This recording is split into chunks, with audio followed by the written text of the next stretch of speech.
اللہ اکبر۔ بسم اللہ الرحمن الرحیم۔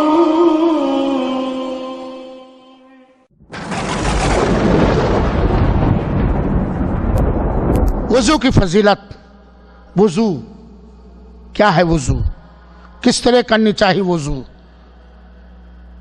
چاہے سردی کا موسم ہو یا گرمی کا موسم ہو، اسے ہر مسلمان کو جاننا چاہیے۔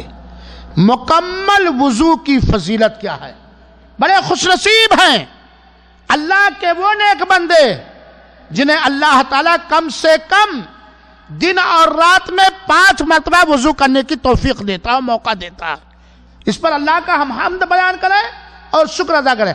بڑے بدنصیب ہیں وہ لوگ جنہیں اللہ تعالیٰ دن اور رات کی ہر نعمت سے نوازتا ہے، دن اور رات کی ہر نعمت سے نوازتا ہے، لیکن انہیں 5 بار وضو کرنے کا موقع نہیں ملتا ہے۔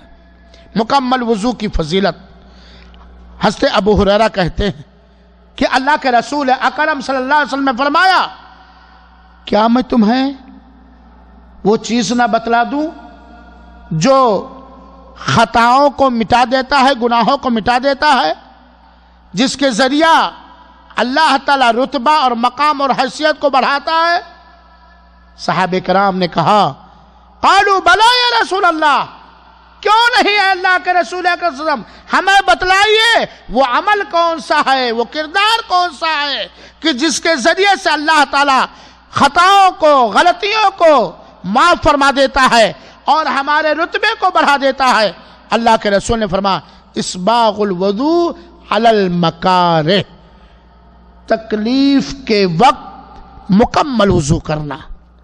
تکلیف کے وقت مکمل وضو، جیسے سردی کا موسم ہے، پانی ٹھنڈا ہے، قابل برداشت ہے، یقیناً ٹھنڈی کے موسم میں وضو کرنا تھوڑی سی تکلیف کا سبب ہے، تکلیف ہوتی ہے۔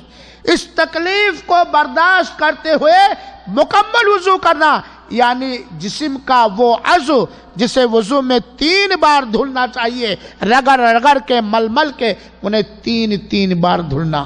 مکمل وضو اسی وقت ہوگا، کامل وضو اسی وقت ہوگا جب ہم دھلنے والے اعضاء اور انگ کو 3 بار دھلیں گے۔ ٹھیک ہے، ٹھنڈی ہے، سرد موسم ہے، سرد پانی ہے، لیکن رب کی رضا کے خاطر، رب کو راضی کرنے کے خاطر ٹھنڈی کی تکلیف کو برداشت کر کے 1 بار نہیں دھلتا، 2 بار نہیں دھلتا، 3 بار جو دھلتا ہے۔ اور اللہ کے رسول نے فرمایا، وَكَثْرَةُ الْخُطَىٰ إِلَى الْمَسَاجِدِ، بار بار مسجد جانا، زیادہ قدمیں رکھ کر کے مسجد جانا۔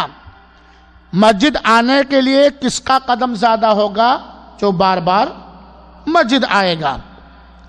اور تیسری چیز، نماز کے بعد نماز کا انتظار کرنا۔ دنیا کے کسی کاروبار میں بندہ لگا ہوا ہے، لیکن ایک نماز پڑھ کے آیا، دوسری نماز میں اس کا دل لگا ہوا ہے۔ فَذَلِكُمُ الرِّبَاطُ، اللہ کی راہ میں یہی پہرہ داری ہے۔ یہ ہے وضو کی فضیلت۔ ہونا چاہیے، چاہے سردی کا موسم ہو یا گرمی کا موسم ہو، ہم مکمل ہمیشہ وضو کریں۔ اور میرے بھائیوں، یہ سردی کا موسم ہے، حالانکہ سعودی عربیہ کے اندر اللہ اس کی حفاظت کرے، سردی پانی کو گرم کرنے کا انتظام آسانی سے موجود ہے، پھر بھی کہیں بھی رہیں سردی کے وقت بھی مکمل وضو کریں گے تو اس سے ہمارے گناہ مٹا دیے جائیں گے اور ہمارے مرتبے میں اضافہ اور بڑھوتری ہوگی۔